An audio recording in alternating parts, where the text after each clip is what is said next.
Well, obviously, I'm sure you want to get on to hear the other speakers, so I'll be quite brief. I entirely agree with the point about Islamophobia. I think one of the things that is very, very worrying is the EDL quite clearly decided to pick out and stigmatise the Muslim community and try and cause even greater divisions. And that is something I think we have to mobilise against in the here and now. I'm sure Zita will say more in a moment, but one of the things about our union, I'm very proud, is that we actually have worked very closely with Unite Against Fascism, Hope Not Hate, and other campaigning groups to not only challenge the far right in the ballot box, but also to get people out on the streets and on demonstrations and to try and ensure that where they turn up, we confront them. And you know, that's not easy sometimes for us. The EDL demonstrated outside the Home Office, where we have PCS members working. We felt it was critical that if the EDL are going to peddle their filth outside the Home Office, there was a counter-demonstration. And the Home Office management told every PCS member if they went on that demonstration, it would be a disciplinary offence. Now, when the management of the civil service is saying that, I think you know you've got problems. Now, I think to our credit, we have more people on our demonstration and they did work closely with UAF. But I think it is an example of how Islamophobia does need to be identified and tackled. I mean, on the campaign that you raise, PCS, to my knowledge, whenever we're asked to support a campaign that raises issues of human rights and justice, are always happy to try and lend our support in whatever way we can. On the question about welfare, I'm glad that is raised, because it does raise such fundamental questions. You know, it's sickening, isn't it, that people are turned.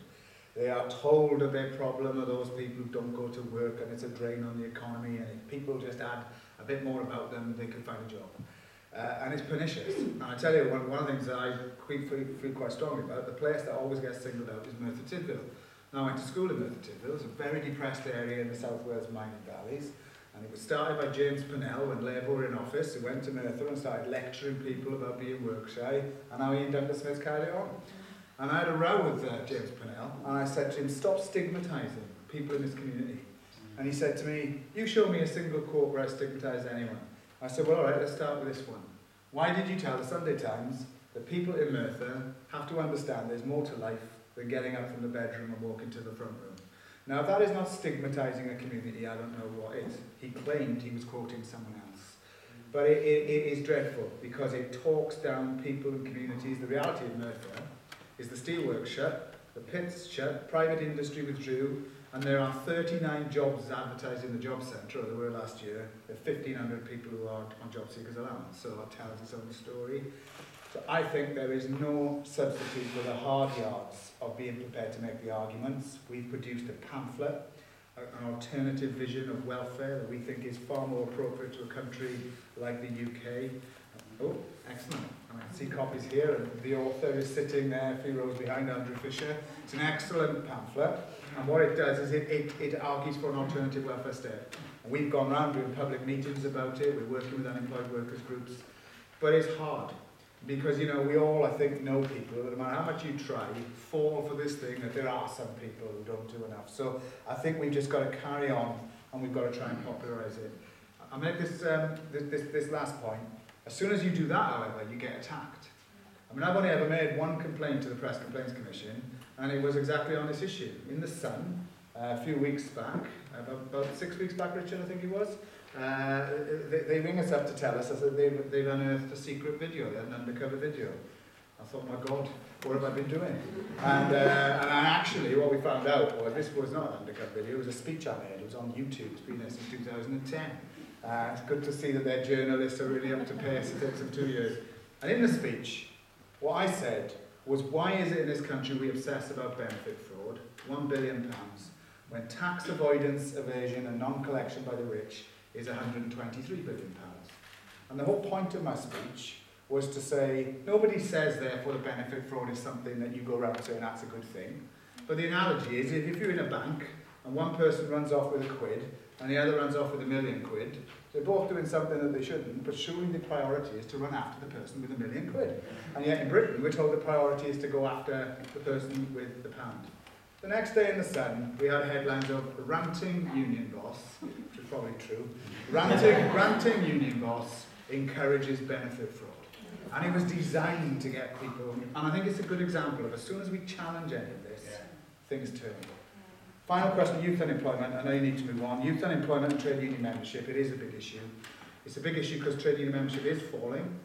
The TUC reported that in the last half year it's fallen by another 180,000 across the economy, maybe mainly in the public sector because of the cuts.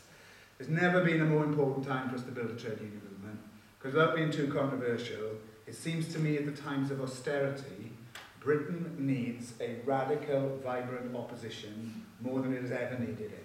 Sadly, the Labour Party does not yet provide the quality of opposition that we want. They're getting better on one or two things, but they still say they support the pay freeze and other stuff that frankly is silly.